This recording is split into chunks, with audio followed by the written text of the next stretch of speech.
Welcome back to the channel, lads and ladies, and welcome to a Gandalf double feature. So first off, we'll see an ace game in the Bf109. I think this is, correct me if I'm wrong, is that the K model? I'm not quite sure, I'm sorry. There you go, looking at the oil cooling system. You can identify this 109 for yourself. What I do know is, first off, engaging now, obviously cutting straight to the action. Did you need to see 7 minutes of climbing? Just pretend that I talked into your ear for that time. We do need to save room for the double feature after all. What I do know about this Bf109 is he's rocking the 15mm cannon in the nose as opposed to the customary MG151. Even so, with what could be called a reduction in firepower, Gandalf is going to do just fine here. Now extending, using his energy advantage in a nice gradual climb to either A, drain the energy from any Spitfire trying to follow him, or B, as you see there, convince them to pull away after taking some pot shots, and that is classic boom and zoom. Now, moving back in, he's got a couple of teammates turn fighting with Spitfires, a deadly situation to be in. An enemy aircraft above him, but he is focusing on the heated battle while he still has teammates to support, which is definitely the right decision to make. And you see a bit of the issue with using replays, that the replay is always a little bit behind the real action in the game. Enemy P-38 trying to pull off a boom and zoom here. Gandalf wisely using his roll to avoid the enemy heavy fighter. The P-38, an extremely powerful aircraft, incredible speed, high altitude performance, and climb rate being used to good effect by that pilot. Your only chance against a well set up P-38 is to do just as Gandalf did there and pull a little bit of roll and pop in a little bit of elevator just to keep them off of your tail precisely, so they have to shoot and try again. And in theory, the P-38 could play with a lower altitude Bf109 all day if they conserve their energy, but sometimes, if you don't participate in the heated part of the battle will pass you by, and looking around from your altitude advantage, you don't spot any teammates because they've all been taken down in the dog pile that tends to happen at this battle rating. Opening up in a deflection shot on the Spitfire, but not able to get the hits he needs. It looks like he did connect though, and that's gonna turn Gandalf's very important energy advantage into even more of a tool to use against the bleeding engine of that enemy Spitfire. On the other hand, the enemy team now with a 3-on-1 in this part of the map. The P-38 coming in for another high-speed attack. Gandalf rolling scissors into a loop, and he's okay. Or I should say a barrel roll. Tries to get on the P-38, but the American pilot is conserving his energy nicely in again. A classic boom and zoom maneuver. On the other hand, this American enemy pilot, while he is playing safe, he's not able to contribute as actively to his team's combat, and I keep coming back to this one. You can have the best performing aircraft and play your boom and zoom just right, but if you can't manage to clinch those kills in your first pass, and spray and pray with the 50 cal would be my advice there. Gandalf now spraying and hoping for hits that he just doesn't quite receive. Probably a little bit under leading from what I could see, but again, the replay system difficult to manage exactly what's going on. The P-38 coming in for another pass, and to finish my previous thought, If you can't take down your enemy in the first or second pass with a boom and zoomer, things can start to look bad for your team. The Spitfire looks like he's having engine trouble. His propeller definitely moving at a reduced rate. You can hear the chugging of his dying engine there as Gandalf gets some hits into him. Not sure. It looked like he was using his machine guns there. Not sure if he got a critical hit or not. The P-38 now coming in for a pass and easily being avoided by Gandalf, using his much better low-speed maneuverability compared to the P-38's near lockup speed that he came in with. And that is one of the things you need to balance as a B and Z. Sometimes you don't need to hard wep and dive on your enemy.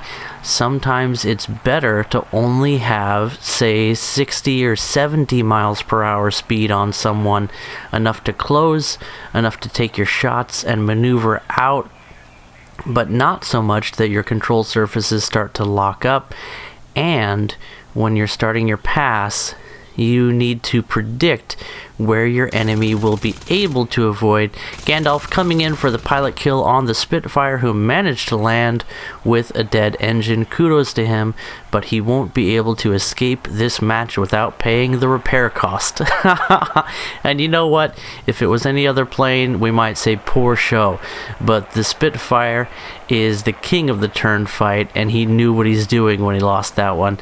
The enemy B and Z P-38 playing his plane well in terms of the meta, doing very, very careful and considered boom and zoom maneuvers up to this point, and yet his gunnery skills seem to be lacking. Within a kilometer, he wasn't able to get that first kill in the straight line attack. He did get a couple of hits, and the American 50 cals not hitting quite as hard as they have in certain times in the past.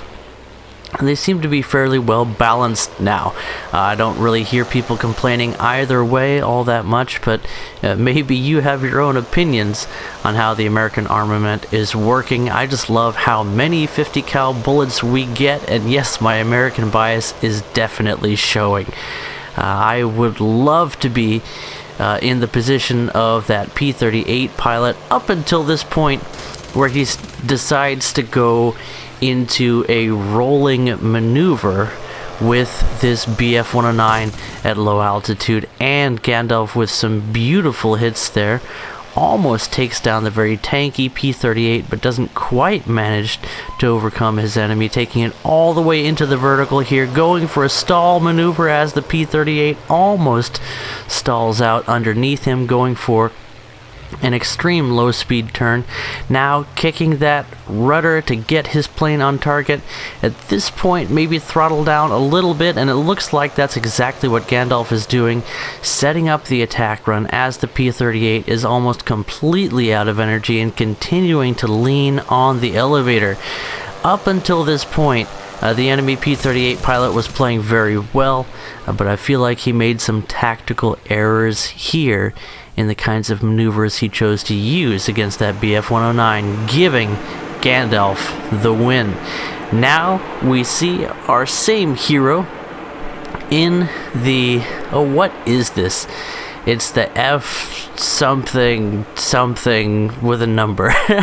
I'm sorry, I get all mixed up about the American Navy jet designations. I think this is called the Panther, and it is a beautiful aircraft with 4 20mm cannons underneath the pilot, essentially.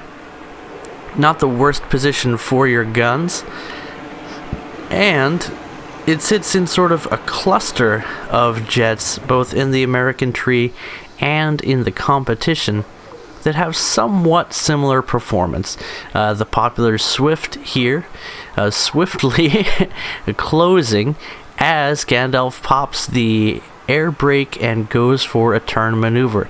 He should be able to outturn the Swift, and surprisingly, he actually survives 1 or 2 hits from the very powerful cannons. I think, doesn't the Swift have 40 mils? I'm not quite sure. Again, once you get outside, beginner jet territory. It starts to be a little bit less familiar to me. And yet, Gandalf sent in this replay, and I can definitely see why. From this point, you wouldn't be expecting a 5-kill game. But maybe, just maybe, that's what we're going to see today. So let's see how Gandalf manages to pull an ace out of his bloody back pocket as his aircraft is barely holding together here and yet flying just fine. That heavy fuselage and considerable wing damage would cause serious flight issues and handling issues to other aircraft, but don't seem to be hampering the Panther all that badly. It is definitely creating more drag than you would want. That would be parasite drag and not induced drag, just so you're wondering. I've been watching some videos. Deflection shot on the Swift finds its target as it takes critical damage. It looks like he's going down. I wouldn't think he's coming out of that one, and yep, he's going into the ground. It looks like he lost his tail control surfaces. And if you excuse me for just a moment, I have a 2-year-old who's calling for me. Okay, I'm back. I had a lot of daddying to do, so excuse me if I'm a little bit confused here. Seahawk, it's one of those jets that I really want to be good, but, well, I don't know, the German premium looks kind of interesting to me. I have a problem for golden name tags. They just get me all excited about RP and Silver Lion rewards. Don't judge me. ME163 trying to be a nuisance as Gandalf closes in on the what appears to be, is that the German one? You know, you never know these days because of the mixed battles and all. But he does pick up his second kill of the match, finishing off that enemy Seahawk, who was definitely being focused by many aircraft. As I mentioned, this does appear to be a mixed battle with a blue ME163 and a red ME163. And these probably aren't the best colors for me to use for colorblind people, but I'm just like ordinary blind, so I just stick with the colors I know. And I think my daughter Brooklyn she's still pretty young and she doesn't like get the names of colors properly. She'll be like, look, orange. I'll be like, nope, that's green, you're colorblind.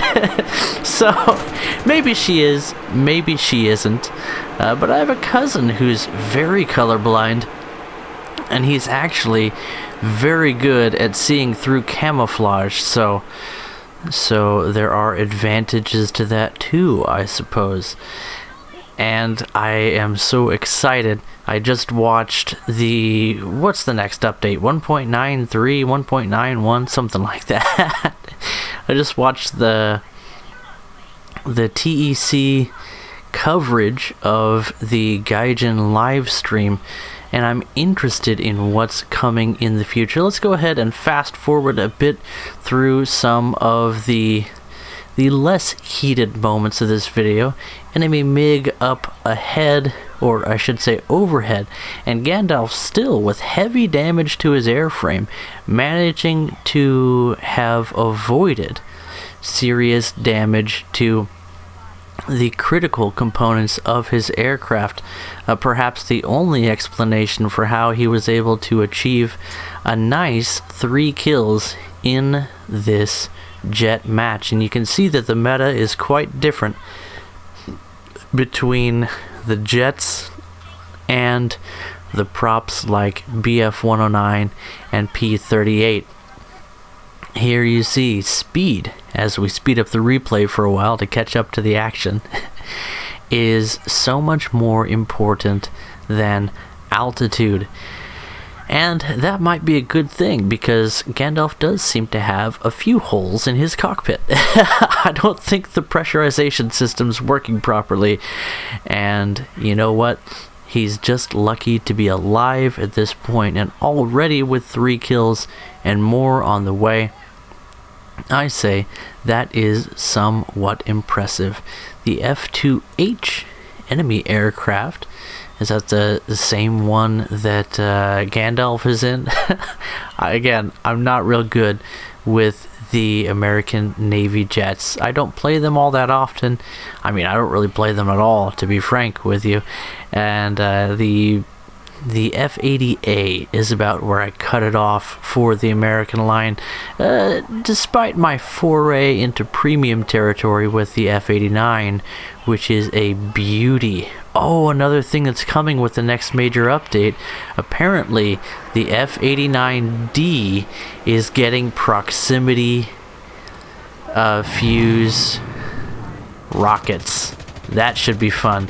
F2H2 comes in for a low pass over the Allied runway, and Gandalf, biding his time, takes down that offending enemy and allows the skies to be made clear for his allies, multiple of whom are repairing and refueling on the runway. Gandalf himself holding off a watchman over his teammates Tu-4, MiG-15, and G-91 because mixed battles. It's a bit of a change from what I'm used to in War Thunder, but if it means that you can get into a match in a little bit more of a reasonable amount of time, well, I guess honestly my opinion's not really worth very much here, because again, I don't play all that much jet combat. So what do you guys think? Are you a fan of the mixed battles in high tier air RB? I know they do happen sometimes in lower tier as well, but they seem to be happening around rank 5 and higher with considerably more frequency. How do you feel about that? Is it good to get into a match sooner, or do you miss that feel of being on an American team or an Allied team, an Axis team? I know these terms have sort of lost their meaning over the last few months, especially with all the different vehicles, specifically ground forces, that are being shared between different nations in their tech trees or in their premium lines. That sort of blurred the lines between nations anyway, a prime example being the Chinese tree.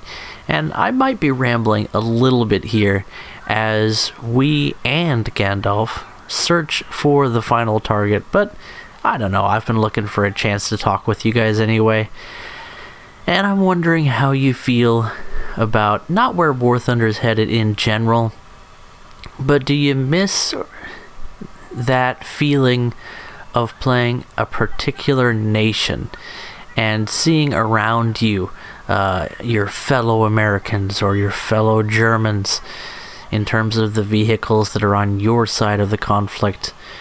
Or are you more comfortable with just having a more balanced experience in matches, which is definitely one of the results of having mixed battles and introducing vehicles into multiple tech trees, the same copy of a vehicle? Gaijin seems to be doing a little bit of asset flipping, quite a bit of it lately.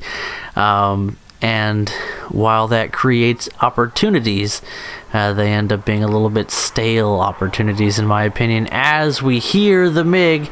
And of course, the markers work a little bit differently in replay, so Gandalf probably didn't have him marked until the last second, and yet he was on his target and took that enemy jet down in the first pass. And that is just about gonna do it for the enemy team. Was that their last aircraft? Maybe, but the video is just about to be over as we start to clear the cloud cover here. Gaijin, sexy clouds, please. We need better clouds. I mean, we would love better clouds. In any event, that just about does it for this one. Definitely feel free to send in your own replays and find me on the Discord, link provided in the description of this video. Catch you guys in the next one. Bye-bye.